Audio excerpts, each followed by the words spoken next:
Alasan ayah Kalina Oktarani ogah jadi wali nikah putrinya, Rani gagal nikah dengan Vicky Prasetyo. Kalina dan Vicky batal menikah hingga membuat publik geger.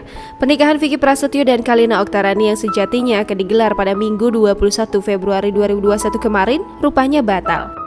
Rencana pernikahan mereka batal diduga karena terhalang restu ayah Kalina Oktarani, sehingga membuat Kalina tak bisa melengkapi berkas pernikahan hingga batas waktu yang ditentukan KUA Gunung Putri. Menanggapi hal tersebut, adik tiri Kalina, Bayu mengatakan bahwa bukan masalah restu yang membuat pernikahan sang kakak dan Vicky Prasetyo batal.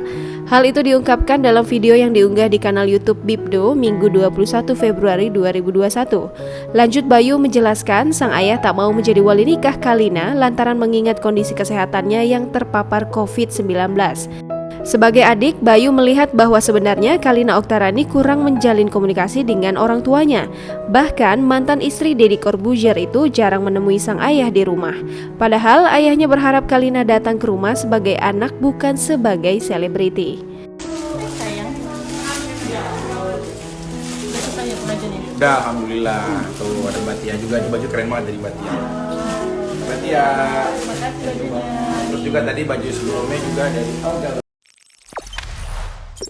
Jangan lupa subscribe, share, komen, dan like ya.